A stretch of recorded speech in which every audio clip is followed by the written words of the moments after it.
अरे तू पैसे की चिंता क्यों करती है? हम कल ही तेरे लिए नई यूनिफॉर्म ले लेंगे। ऐसी फटी हुई यूनिफॉर्म पहन के स्कूल थोड़ी जाएगी। नानी आप चिंता मत करिए, ये यूनिफॉर्म सही है।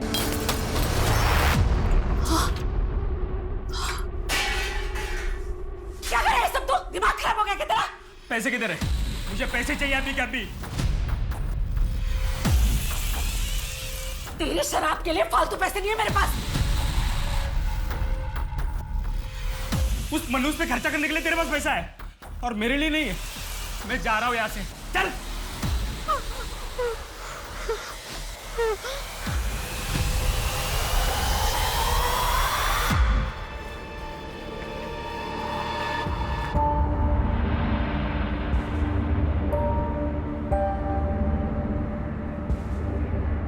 नानी, मामा ठीक कह रहे थे। मैं सबकी जिंदगी में सिर्फ दुख लाती हूँ और परेशान नहीं करना चाहती, इसलिए दूर जा रही हूँ हमेशा के लिए। आप लोग खुश रहना।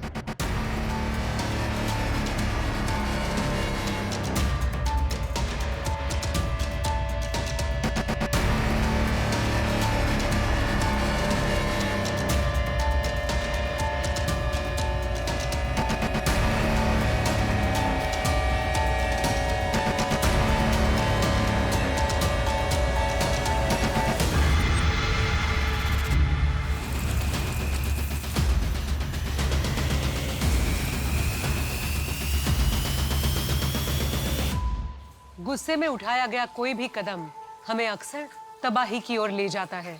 गुस्सा न सिर्फ दूसरों की जिंदगी बर्बाद करता है, बल्कि खुद के जीवन में भी जिंदगी भर का जहर घोल देता है। हम सब के अंदर अच्छाई और बुराई दोनों होती है। हमारी सोच पर हमारा नियंत्रण ये तय करता है कि हम किस राह को चुनते हैं। इस नए अध्याय में हम देश के अलग अलग शहरों और गांवों से ऐसे हैरतअंगेज केसेस देखेंगे जिसमें दिल दहला देने वाले जुर्म हुए, सिर्फ इसलिए क्योंकि किसी एक इंसान ने अपनी समझ और आचरण पर नियंत्रण नहीं रखा। आज का ये केस एक असंभव पहेली बनकर पुलिस के सामने आया था, जिसमें जुर्म और मुजरिम दोनों ने पुलिस के होश उड़ा दिए थे। वाह, ये मेरे लिए। नमस्कार, मैं सोनाली कुलकर्णी क्राइम पेट्रोल सतर्क में आपका स्वागत करती हूँ।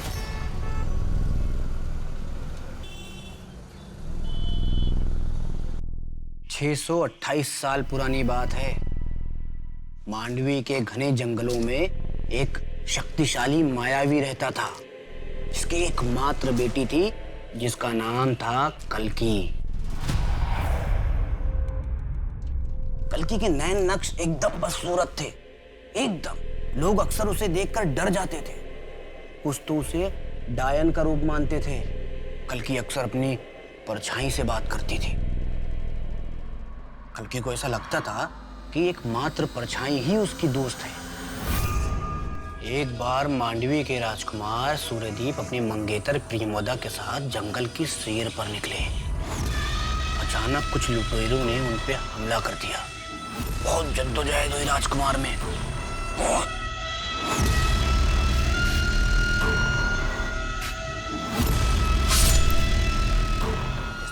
कल्की ने उनकी जान को बचा लिया और कल्की राजकुमार को अपने घर ले आई। कल्की ने राजकुमार सूर्यदीप की बहुत सेवा की, बहुत सेवा की। पहली बार कल्की को अपनी सूरत पे गुस्सा आ रहा था, क्योंकि कल्की को राजकुमार सूर्यदीप से प्यार हो गया था।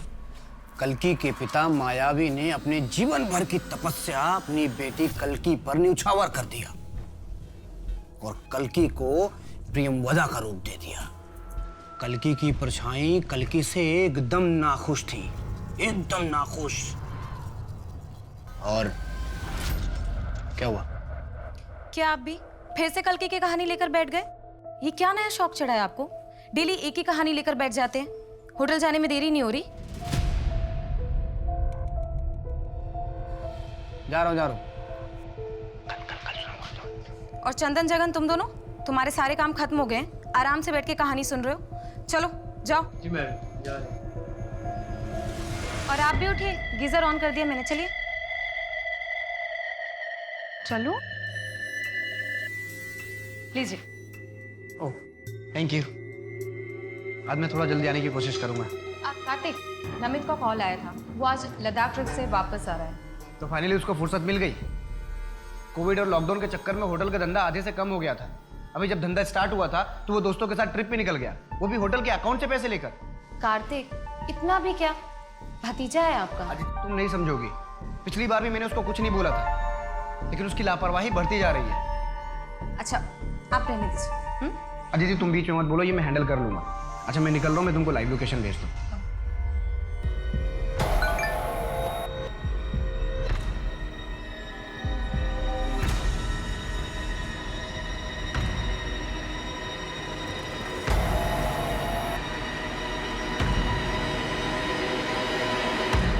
जादव जी, पिछले 4 महीने से आपके पास से मंगाया हुआ राशन खराब निकल रहा है। आटा, दाल, चावल सब में कीड़ा लगा हुआ है। आपकी वजह से मुझे बाहर से सामान मंगवाना पड़ा और उसके पैसे आपको नहीं मिलेंगे, समझे आप? पैसे नहीं मिलेंगे? कैसे नहीं मिलेंगे? राशन बिल्कुल ठीक था, आपने ठीक से रखा ही नहीं होगा। और फिर मैंने नमित को ऊपर के पैसे भी तो दिए थे, उसका क्या हुआ? आप क्या हो रहा है? किस पैसे की बात कर रहे हो तुम? मैंने नमित को 5 लाख रुपए दिए थे।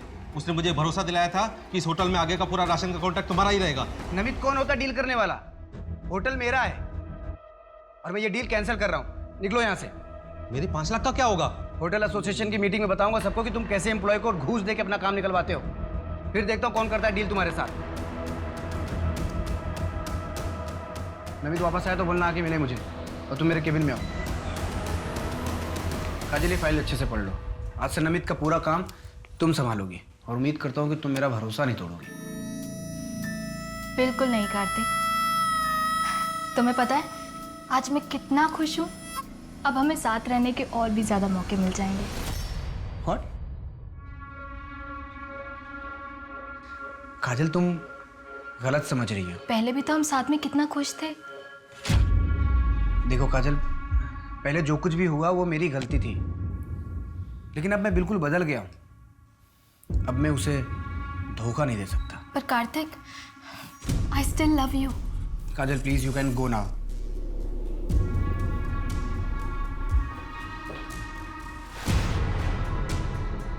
हाँ बस निकल रहा हूँ मैं।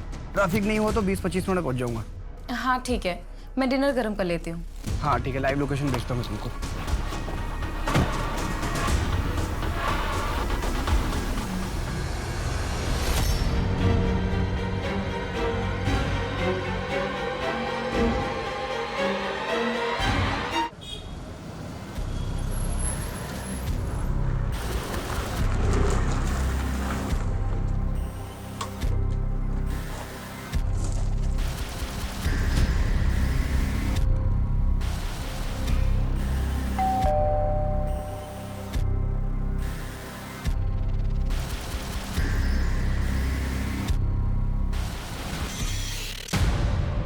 चाची क्या हुआ? नमित तुम कहाँ थे? मैं तुम्हें कल रात से कॉल कर रही हूँ। कितने मैसेज किए तुम्हें, तुम्हारा फोन क्यों बंद है? वो मोबाइल की बैटरी खत्म हो गई। कुछ पता चला चाचू का कहाँ है? पुलिस कह रही है कि वेट करो। चाची पुलिस की तहकीकात तो 24 घंटे के बाद शुरू होगी। अब उनका लास्ट लोकेशन क्या था? अशोक रोड क्रॉस कर रहे थे। आप चिंता मत करो, मैं देखता हूँ। नहीं, मैं भी तुम्हारे साथ चलती हूँ। ठीक है आओ। रुको रुको रुको। कार्तिक,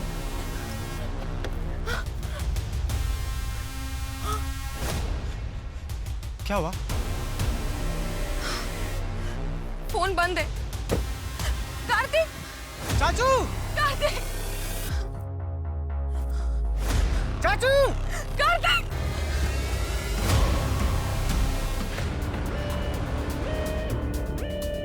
कुछ मिला?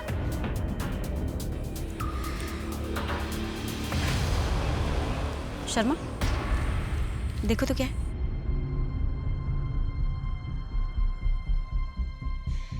NH इलायची लगता है रिसेंटली किसी ने खाकर फेंका है। धूल मिट्टी नहीं है इस पर। शर्मा एक काम करो, फॉरेंसिक वालों को भेजो, केस से रिलेटेड सबूत हो सकता है। वाह, ये मेरे लिए? खास तुम्हारे लिए मंगवाया मैंने। इसकी क्या ज़रूरत थी? तुम ऑलरेडी मुझे कितने गिफ्ट्स देते रहते हो। अरे मुझे अच्छी लगी तो मैंने ले ली। बाय द वे तुम्हारे ऊपर ये बहुत अच्छी लगेगी। देखो, ऐ शाबाश, देखो। Thank you Kartik, I love you.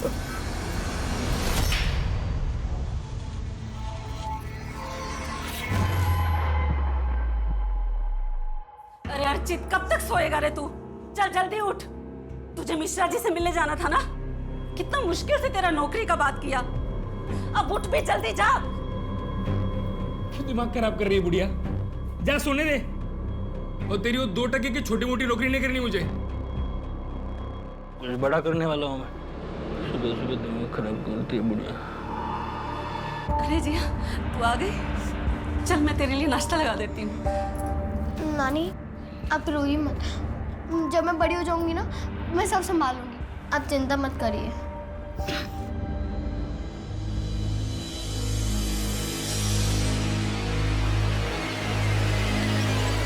काकी, ध्यान कहाँ है आपका? मैं बस वो जिया के बारे में सोच रही थी। कहाँ ढूंढूं उसे?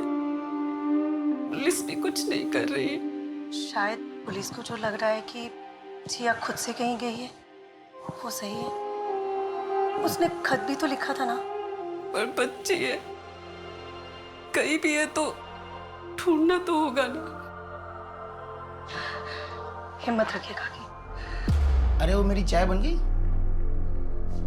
जिया का अब तक कुछ पता चला? नहीं, अब मैं चाय गर्म करके लाती हूँ। मिल जाएगी कल।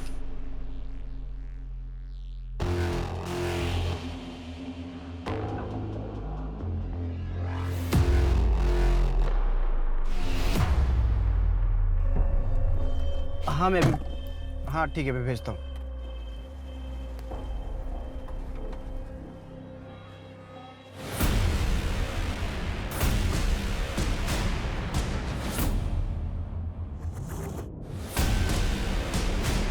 भानु सिंह, 2 महीने पहले तक दोनों की काफ़ी अच्छी दोस्ती थी। वो अक्सर यहाँ आया करते थे। उस दिन जब कार्तिक यहाँ से गया तो उसका मूड कैसा था? नॉर्मली था मैम। हाँ, सुबह वो राशन वाले वेंडर के साथ थोड़ी नोकझोंक हुई थी। होटल एसोसिएशन की मीटिंग में बताऊंगा सबको कि तुम कैसे एम्प्लॉय को घूस दे के अपना काम निकलवाते हो। तो थोड़े अपसेट थे। उसके बाद नमित सर का वेट कर रहे थे, पर वो आए नहीं, इसलिए थोड़ा सा नाराज़ थे। बट उसके बाद नॉर्मल थे, कुछ अजीब नहीं लगा मुझे। हमें इस भानु सिंह से बात करनी होगी, शायद उसे कुछ पता। बड़ा अजीब है, 2 महीने बाद वो कार्तिक से मिलने आता है और उसी रात कार्तिक का मर्डर हो जाता है। सीधे सीधे बता, तू पैसा लगाएगा या नहीं? भानु बात समझ, तेरा बिजनेस मॉडल किताबी बातों पे बेस्ड है। इस बिजनेस का ना कोई रिसर्च है और ना कोई एनालिसिस। ऐसे में मैं पैसे रिस्क में नहीं डाल सकता यार। विवेक ने सही कहा था, तेरे लिए दोस्त और दोस्ती कोई मायने नहीं रखती। भानु पर्सनल मत हो, ये मेरे और विवेक के बीच की बात है। हाँ, लेकिन मुझे तभी सबक ले लेना चाहिए था, समझ जाना चाहिए था कि तू कितना कमीना और धोखेबाज है। भानु जबान संभाल के बात कर। हा? क्या बोल कर बोला मैंने? तेरे पैसे नहीं लगाऊंगा मैं पैसे। मुझे बोला था पैसे लगाने मेरी मर्जी है यार। ये क्या कर रहे हैं आप लोग? दोस्त होकर ऐसे हाथापाई कर रहे हैं? अभी मुझसे क्या पूछ रही हो? इससे पूछो ना कि कैसे और किस किस को धोखा दे रहा है। और वैसे भी कहानी सुनाने में माहिर रही है। हाँ? पूछ लो इससे। रिलैक्स रिलैक्स, कुछ भी नहीं है, कूल।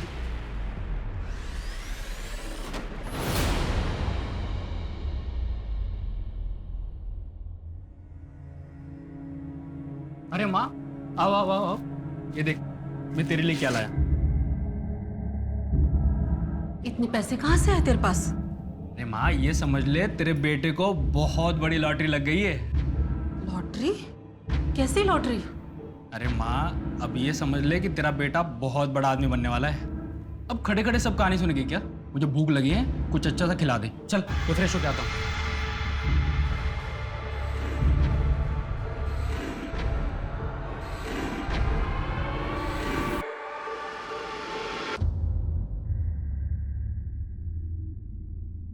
बस यार, अब कोई कॉफी पिला दे। मैं नहीं बना रही हूँ।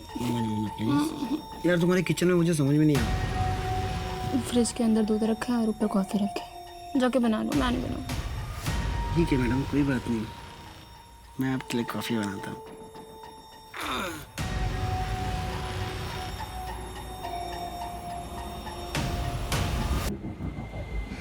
विवेक, विवेक विवेक इतने साल पुरानी दोस्ती का भी ख्याल नहीं रखा तूने। विवेक, आई एम सॉरी भाई, तू गलत समझ रहा है। Get out. आज से तेरी मेरी दोस्ती खत्म। विवेक देख, निकल जाए यहाँ से, नहीं तो मेरे हाथ कुछ गलत हो जाएगा। निकल। विवेक ऐसे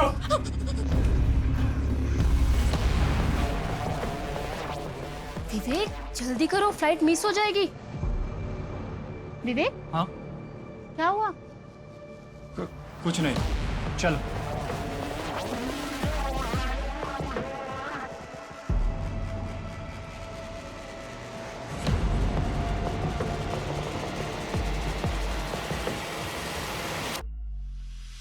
मैडम, पोस्टमार्टम रिपोर्ट के हिसाब से कार्तिक का मर्डर 15 तारीख की रात को 9:30 बजे से 11 बजे के बीच में हुआ था। Murder weapon? कोई तेज धार वाला ऑब्जेक्ट जैसे चाकू। उस वेंडर राधे का कुछ पता चला? उसके सीडीआर और लोकेशन डिटेल्स चेक किए। वो मर्डर वाले दिन अपने किसी रिश्तेदार की शादी अटेंड कर रहा था। कार्तिक का भतीजा नमित? उसका फोन 15 तारीख की रात से स्विच ऑफ था, जो सुबह 7 बजे के आसपास जाके स्विच ऑन हुआ। शर्मा, मुझे लगता है कि कार्तिक के भतीजे नमित की हिस्ट्री निकलवानी चाहिए। क्या उसके पास कोई ऐसा मोटिव है जो कार्तिक को नुकसान पहुंचा सके? भानु? उसका फोन अभी भी स्विच ऑफ, घर पे ताला लगा हुआ है। उसके ऑफिस में पता किया लेकिन किसी को कुछ नहीं मालूम। उसके माँ बाप? कोई नहीं, अकेला रहता है।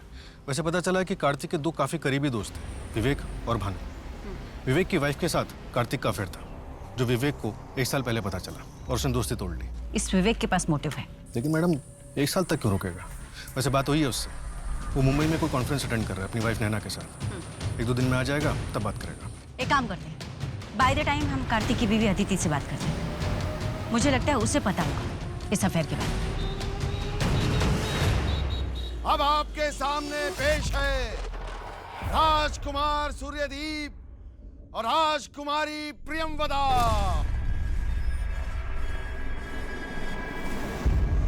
प्रियंवदा, तुम इस दुनिया की सबसे सुंदर लड़की हो। मैं बहुत किस्मत वाला हूँ जो तुम मुझे चाहती हो। राजकुमार सूर्यदीप, आपको राजा साहब बुला रहे हैं।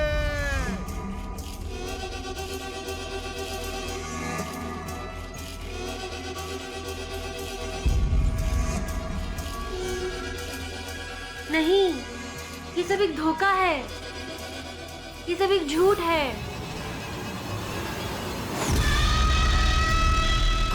ये सब एक झूठ है। ये है मेरा असली सच। कब तक ही सच मैं आप सबसे छुपाऊंगी? सत्य, असत्य, प्रत्यक्ष, अप्रत्यक्ष, किस जीवन का मैं चयन करूं? शाबाश बेटा, तूने तो स्टेज पे कमाल कर दिया। किसी को पता ही नहीं चला कि प्रियंवदा लड़की नहीं लड़का। सच बाबा? अरे हाँ बिल्कुल। चल चल चल, अब नाटक का आखिरी अंग बचा है ना, तो जल्दी से कपड़े बदल ले, ठीक है? हाँ।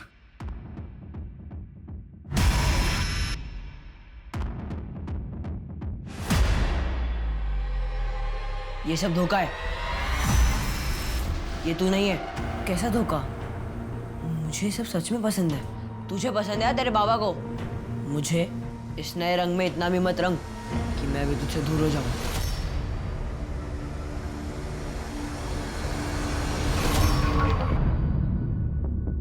यार मैं उससे प्यार करने लगा हूँ। कार्तिक यार, तुम ऑलरेडी शादीशुदा हो। मुझे समझ में नहीं आ रहा है कि मैं अदिति को कैसे बताऊं। तो एक काम करो, अदिति को सब कुछ सच सच जल्दी बता दो। हाँ बस निकल रहा हूँ मैं निकलता हूँ।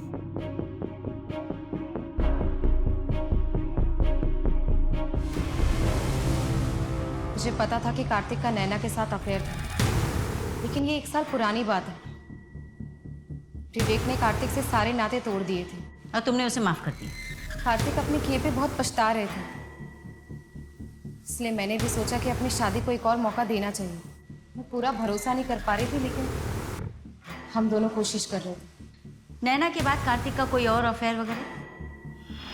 जी मुझे नहीं पता, लेकिन कार्तिक पिछले 1 साल से अपनी लाइव लोकेशन मुझसे शेयर कर रहे थे। प्रूफ के तौर पर, ताकि वो जहाँ पर भी रहे मुझे पता हो और मैं उन पर कभी शक ना करूं। वो काफ़ी बदल गए थे। बदल गए थे मतलब? बहुत हंसमुख हो गए थे।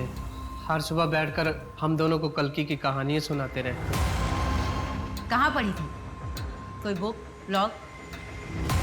जी ये नहीं पता, लेकिन कार्तिक बहुत खुश थे। जिस दिन कार्तिक की डेथ हुई, I mean 15 अप्रैल को, रात 9:30 से 11 के बीच में आप कहाँ थे? मैं अपने घर पर थी, कार्तिक का इंतज़ार कर रही थी। काफ़ी टाइम तक जब कार्तिक नहीं आए तो मैंने उन्हें कॉल किया, लेकिन उनका फ़ोन बंद आ रहा था। फिर करीब 11:45 के आसपास मैं पुलिस स्टेशन गई थी। मेरे घर के एंट्रेंस में CCTV कैमरा है, आप चाहे तो चेक कर सकती हैं, या फिर आप चंदन से भी पूछ सकती हैं।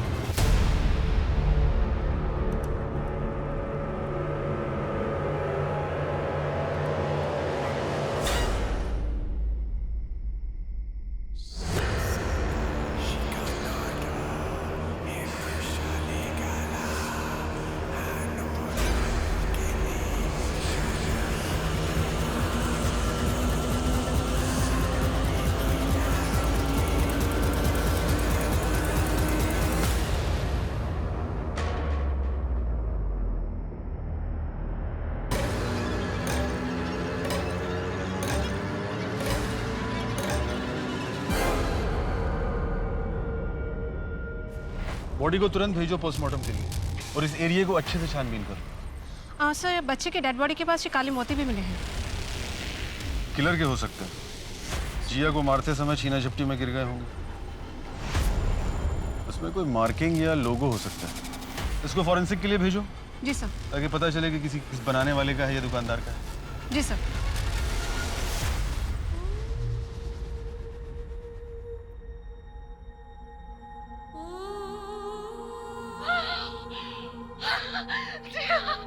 जिया मेरी बच्ची, जिया, ये क्या हो गया जिया, जिया, ये क्या हो गया?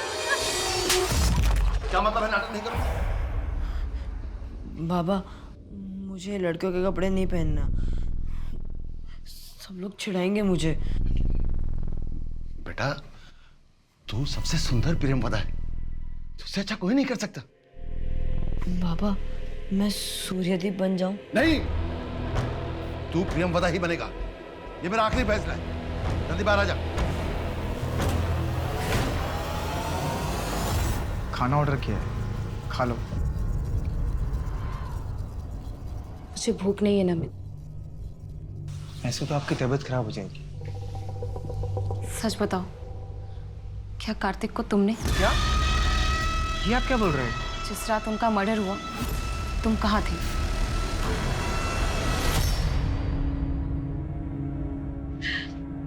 अगर उस मासूम बच्ची को हम पहले ही अडॉप्ट कर लेते तो ये सब कभी नहीं होता। जी हाँ, हमारे साथ हो।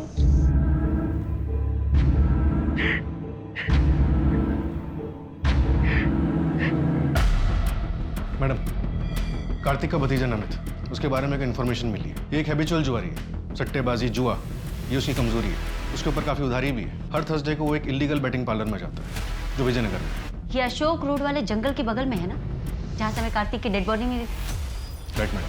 15 अप्रैल को जिस दिन कार्तिक की मौत हुई, उस दिन भी थर्सडे था, यानी कि हादसे के वक्त नमित उसी एरिया में था, राइट? हाँ, पप्पू ने बताया था कि उस दिन नमित बैटिंग पार्लर गया था। और एक बात मैडम, कि नमित को इलायची खाने का बहुत शौक है और उसका फेवरेट ब्रांड है NH इलायची। उठाओ साले को। सर, ये पोस्टमार्टम रिपोर्ट आ गई है। जिया की बॉडी के पास जो काले मोती मिले थे, उस पर जीजे का लोगो मिला। जी सर, ज्ञानी ज्वेलर्स। उसके ऑनर से बात करो और पता लगाओ कि वो काले मोती किसने खरीदे थे। सर, एक और इन्फॉर्मेशन है जिया के मामा अर्चित के बारे में। हाँ? मैम, आप मुझे मार क्यों रहे हैं मैम? और हम क्यों मारेंगे अपने चाचू को? क्योंकि तेरे ऊपर लाखों का कर्ज है और तेरी बेटिंग की लत के बारे में मालूम है हमें। मैम, आपको ये भी पता होगा कि जिस दिन चाचू का मर्डर हुआ था, हम बैटिंग कर रहे थे। 11:30 बजे पहुंचा था तू साले, और कार्तिक का मर्डर 9:30 से 11 के बीच में हुआ था। बंसल चेयर दे, बैठ बैठ। बंसल, इलायची तेरा फेवरेट है ना? कार्तिक की डेड बॉडी के पास हमें यही ब्रांड मिला था। तो ही खाता है ना? तो ये है आपका सबूत? उम्र क्या है तेरी? 23 साल। तू 6 साल का रहा होगा, तब से पुलिस की नौकरी करती हूँ मैं। तोड़ो इसे, तब तक तोड़ो जब तक सच्चाई ना बोले।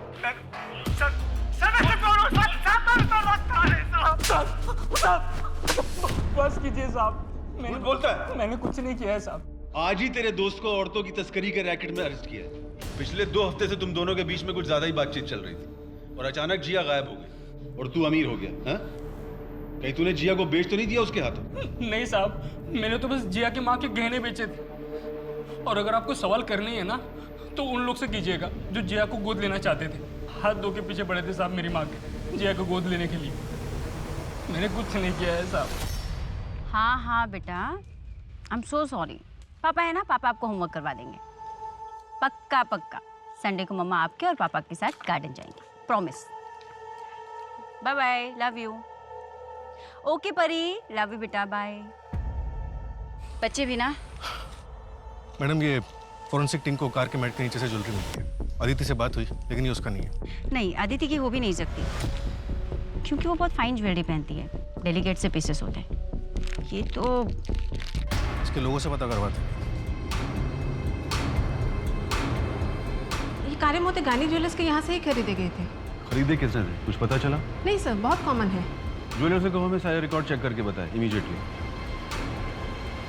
राजन और मैं जिया को अडॉप्ट करना चाहती थी, लेकिन मालती काकी जिया के बगैर रह नहीं सकती थी, तो उन्होंने मना कर दी। और इस गुस्से में आप लोगों ने जिया को मार दिया? ये कैसी बातें कर रहे हैं सर आप? मैं भोपाल में नया बिजनेस सेटअप करने वाला हूँ और शायद हमें वहीं शिफ्ट होना पड़े। और इसी के रहते हम लोगों ने काकी पे प्रेशर नहीं डाला। शर्मा, वो कहानी जो कार्तिक सबको सुनाता था, उस बुक का कुछ पता चला?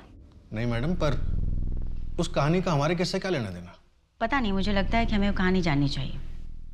आखिर उसका अंत क्या था? पता करता हूँ मैडम। वैसे वो ब्रेसलेट जहाँ से लिया गया था उसका पता चल गया, ज्ञानी ज्वेलर्स। किसने खरीदा था? कार्तिक ने? यस मैडम, बिल उसी के नाम पे। और साथ ही एक मेंस ब्लैक पर्ल ब्रेसलेट भी लिया गया था।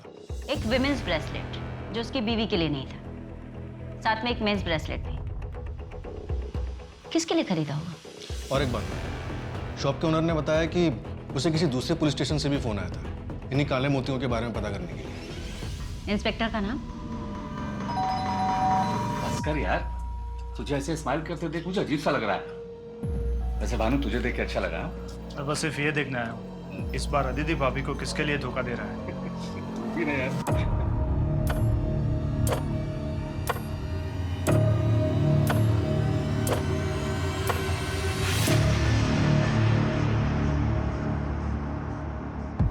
नैना, मुझे कार्तिक के बारे में एक ऐसी बात पता है जिसको सुनकर अदिति भाभी को दुख होगा, पर यह बात बाहर आना बहुत ज़रूरी है। हाँ, मुझे पुलिस को यह बात बतानी होगी। नहीं नहीं, मैं नहीं फंसूंगा। अगर ये बात पुलिस को मालूम चली तो केस सॉल्व होने में मदद होगी। हाँ, मैं पुलिस स्टेशन होकर घर ही आऊँगा। मैडम, मुझे तो कोई कनेक्शन नहीं दिख रहा। सिंह के केस में एक बच्ची का मर्डर होता है और हमारे केस में एक आदमी का। दोनों में बस एक ही बात कॉमन है कि दोनों का गला काट के उनकी हत्या की गई। और वो ब्रेसलेट और ब्लैक मोती जो एक ही ज्वेलरी शॉप से लिए गए, जबकि कार्तिक की रिसिप्ट में साफ साफ लिखा है कि उसने गोल्ड ब्रेसलेट के साथ साथ वो ब्लैक पर्ल मेंस ब्रेसलेट भी लिया था।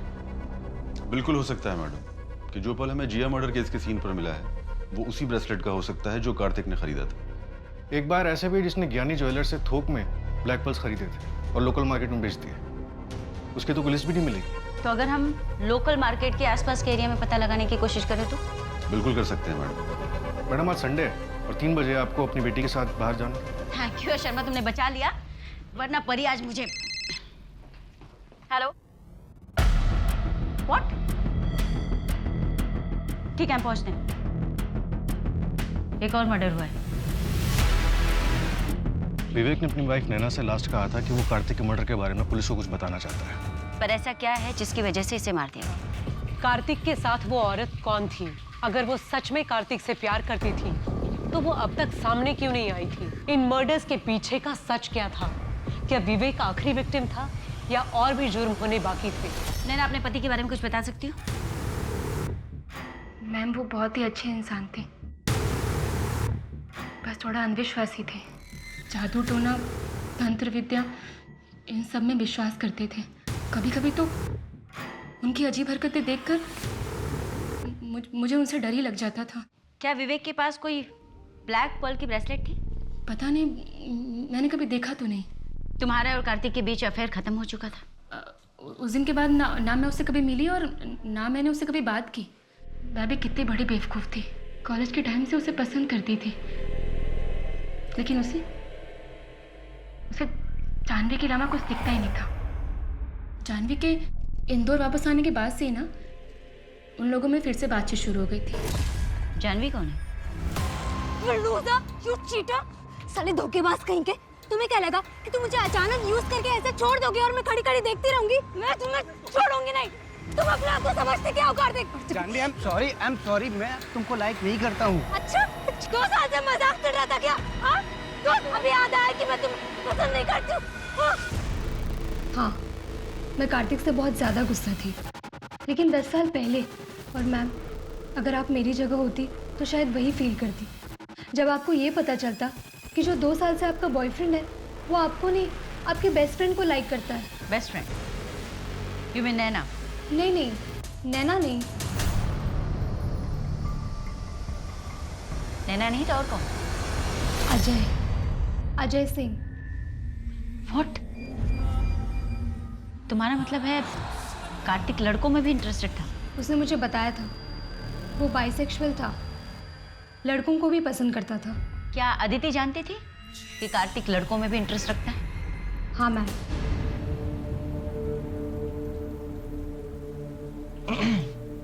आप ठीक हो? हाँ, मुझे क्या हुआ है? तुझे पुलिस ने छोड़ दिया? हाँ, उनके पास मेरे खिलाफ कोई सबूत ही नहीं था। आपको पता है कि चाचू को लड़कों में इंटरेस्ट। खाना फ्रिज में रखा है, खा लेना। एक बात खटक रही है शर्मा, कार्तिक महाजन की जिंदगी में अचानक से ऐसा क्या हो गया था कि वो खुश रहने लगा था, शांत हो गया था? आखिर क्या? कहानियां सुनाने के नए शौक के अलावा? असली नाटक में परछाई का कोई जिक्र नहीं था। ये परछाई वाला एंगल इस नाटक में डाल के इसे नया रूप दिया गया। और ये काम सिर्फ वही कर सकता है जिसे न सिर्फ ये नाटक मुंह ज़बानी याद हो, बल्कि सांवेर में इस नाटक का पात्र भी रह चुका। यू मीन राइटर प्रकाश त्यागी का बेटा दिनेश? Right madam. और जो कहानियां वो सुनाता था वो 14-15 साल पुरानी है। मध्य प्रदेश के सांवेर जिले में कोई नाटक होता था, उसकी कहानी। हाँ मैडम, काफ़ी फेमस नाटक है। मेरे कॉलेज के हिंदी के प्रोफेसर ने बताया कि कल्कि की कहानी राइटर प्रकाश त्यागी ने लिखी, लेकिन अनफॉर्चुनेटली 15 साल पहले उनका सीढ़ियों से गिरने की वजह से देहांत हो गया और इस वजह से ये नाटक अभी छपा नहीं।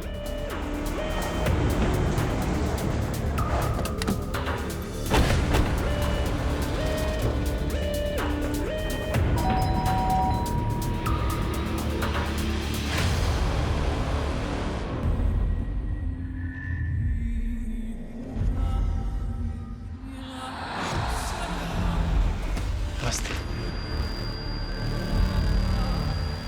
आइए, मैं आप ही का इंतजार कर रहा था। जानता था आप मुझ तक जरूर पहुंच जाएंगे।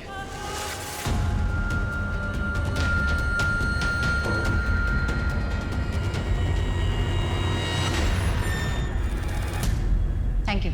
दिनेश, आपने पुलिस को फोन करके बताना जरूरी क्यों नहीं समझा? मैम, मैं अदिति को और परेशान नहीं करना चाहता था। क्या आप नहीं चाहते कि जिसने भी कार्तिक का मर्डर किया उसे सजा मिले? उससे क्या होगा मैम? कार्तिक वापस तो नहीं आ जाएगा? आपका ऐसे लड़कियों की गेटअप में रहना, I mean, कार्तिक को इससे कोई प्रॉब्लम नहीं थी?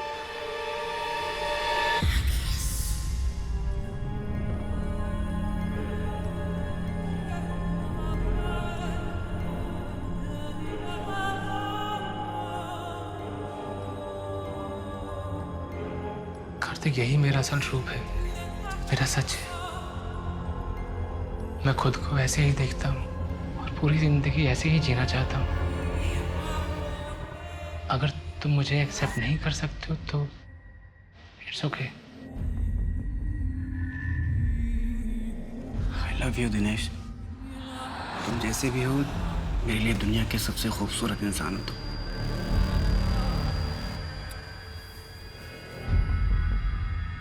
एक दूसरे में हमें जिंदगी मिल गई थी, जैसे सूर्यदीप और कल्कि।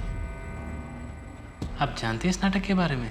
शुरू के 2 अंक, आखिरी में क्या हुआ? वही जो हर नाटक में होता है, दुख, विलाप और मौत। कल्कि ने सूर्यदीप को अपनी हकीकत बताने का तय किया और सूर्यदीप के सामने अपने असल रूप में आ गई।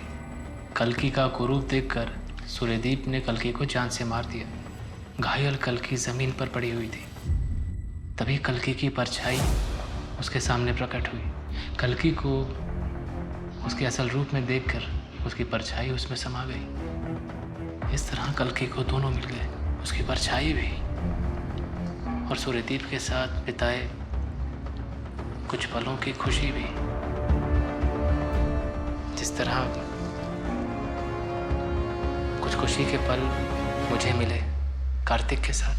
कार्तिक शादीशुदा था और पिछले 6 महीने से आपके साथ रिलेशनशिप में भी।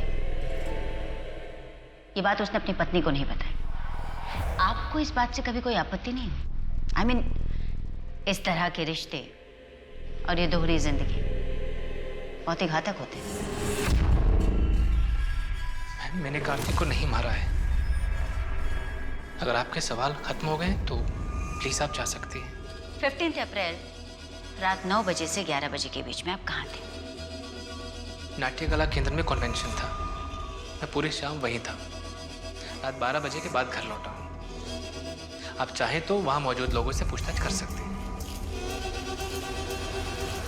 एक आखिरी सवाल दिनेश, आपने अपने पिता के नाटक में परछाई क्यों ऐड की? मैम, परछाई हर इंसान का दर्पण होता है। मेरी परछाई भी मेरा आईना है। मैं बस सबको यही बताना चाहता था। Okay, I will help you to solve the sum. Bye. Madam, Dinesh सच बोल रहा था। कार्तिक के मर्डर के वक्त वो कन्वेंशन में ही था। कहीं कुछ छूटा तो नहीं ना शर्मा? सीसीटीवी रिकॉर्डिंग मैंने खुद चेक की है, वो वहीं था। पीएसआई शुक्ला को अपडेट कर दिया दिनेश के बारे में? कर दिया मैंने, लेकिन जिया और दिनेश के बीच का लिंक नहीं है। मैम, भानु का फोन ऑन हुआ है। एक होटल में छिपा बैठा है। टीम निकल गई है उसे अरेस्ट करने। गुड। मैं अभी भी तेरे प्रोजेक्ट में इन्वेस्ट करने के लिए तैयार नहीं हूँ। नहीं यार, वो बात नहीं। मैं बस तुम्हें सॉरी बोल रहा हूँ। उस दिन कुछ ज्यादा ही झगड़ा कर लिया था। मेरी समझ में आ गया है कि मेरा प्रोजेक्ट फुल प्रूफ नहीं है। नहीं देख, तेरा कंसेप्ट अच्छा है, लेकिन थोड़ा वर्क कर उस पर कभी आराम से बैठ के बात करेंगे, है ना? ठीक।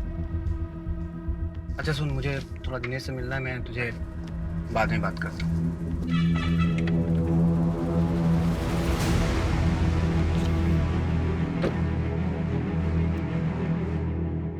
नेटवर्क ही नहीं आ रहा है।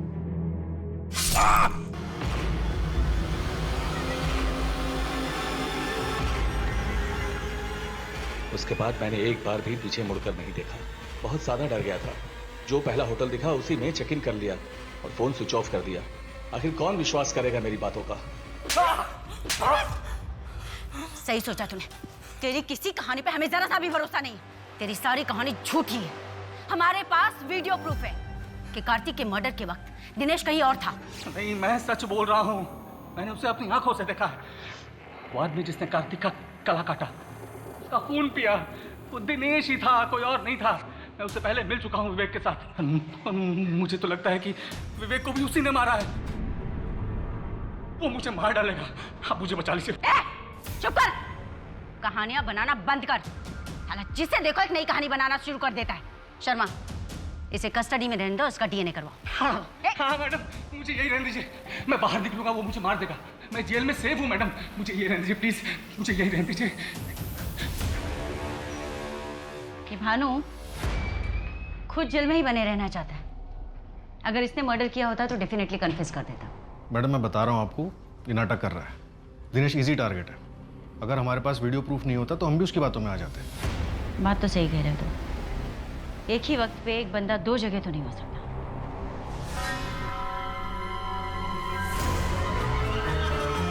परछाई हर इंसान का दर्पण होता है।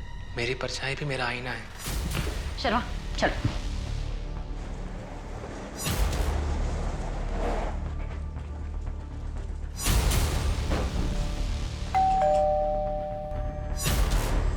आप लोग क्या? अरे आप ऐसे क्या ढूंढ रहे हैं आप? अभी पता चल जाएगा क्या ढूंढ रहे हैं। मैम आप अंदर नहीं जा सकती। मैम प्लीज, सर आप प्लीज।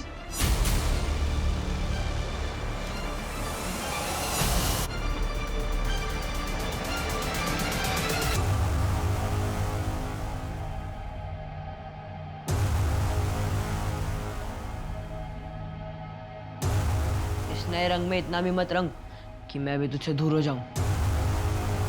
तो ये है तुम्हारी परछाई। लेके आओ दोनों को बाहर।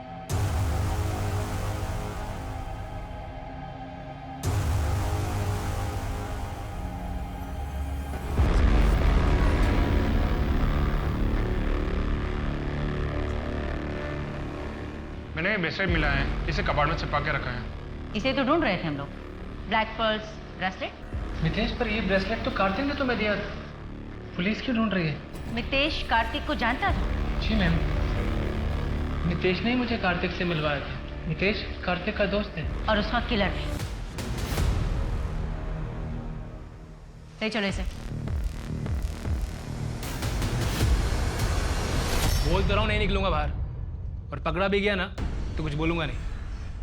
हाँ मितेश, कब तक यहाँ छुपे रहोगे? यार दिनेश, ये ड्रग केस में ना गलत फंस गया मैं। यहाँ से बाहर निकलूंगा पुलिस पकड़ लेगी।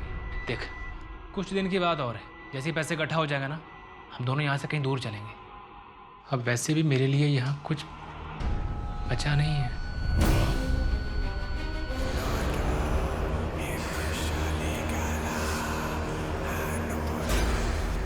मैं बाबा पार्शनाथ से मिला। उन्होंने मुझसे कहा कि मुझे बलि देनी होगी। बाबा ने कहा कि मुझे 27 बालिग आदमी या औरतों की बलि देनी होगी। बालिग? तो तुमने जिया को क्यों मारा? नहीं नहीं नहीं नहीं, बाबा ने कहा था 27 नर, अब वो आदमी हो, औरत हो, बच्चा हो, फर्क नहीं पड़ता, तो मैंने मारा। फिर तो तुम्हारा टारगेट पूरा हो गया था। फिर तुमने कार्तिक और विवेक को क्यों मारा? विवेक 27वीं बलि थी। मैडम, मुझे ये नहीं पता था कि विवेक दोस्त है। तुम्हारे घर की टेबल पर उसकी फोटो है और तुम्हें पता नहीं था कि विवेक दोस्त है। जब मैंने मारा तो अंधेरा बहुत था, चेहरा दिखा नहीं। तुमने एक आदमी की जान ले ली और तुमने उसका चेहरा तक नहीं देखा। मैडम आप बिल्कुल सही थी। सबकी लोकेशन डिटेल्स निकाल कर क्रॉस चेक किया तो 3 मैचेस निकले। जिस दिन विवेक का मर्डर हुआ था उस दिन मितेश के अलावा बाबा के आश्रम 2 और लोग भी मिलने गए थे। यू मीन हमारे पास सारे सबूत हैं? CDR रिपोर्ट, लोकेशन डिटेल्स, सब में पक्का मैच है। बैकग्राउंड निकालो तो पता चला सब कॉलेज फ्रेंड्स हैं और 10 महीने पहले ही अब बस ऑनलाइन बात होनी शुरू हुई। तो उठाओ सबको, सोचना क्या?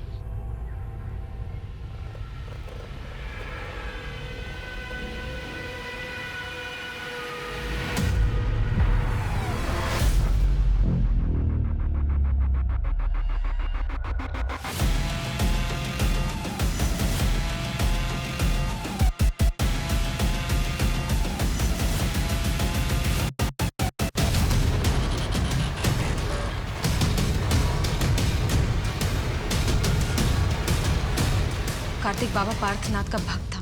उसके कहने पे हमने बाबा को अपनी सारी प्रॉब्लम्स बताई। बाबा ने कहा कि 10 लाख लगेंगे और तुम्हारी सारी प्रॉब्लम सॉल्व हो जाएगी। और बाबा ने मितेश के अंधविश्वास का इस्तेमाल करके नरबली के नाम पर उससे कार्तिक और विवेक का मर्डर करवाया। हाँ, ये पूरा प्लान मेरा था। हमारी 6 साल की शादी में झूठ, धोखा, अफेयर और चीटिंग के अलावा कार्तिक ने मुझे दिया क्या? एक मैं ही थी जो अपनी शादी को बचाने की कोशिश कर रही थी। ना सेटिस्फेक्शन दे पाया और ना ही बच्चा। फिर मुझे पता चला कि उसे लड़कियों से ज्यादा लड़कों में इंटरेस्ट है। कार्तिक ने तुम्हारे साथ जो किया बहुत गलत किया, लेकिन कार्तिक से बदला लेने के चक्कर में तुमने जो किया वो हैवानियत की हद है।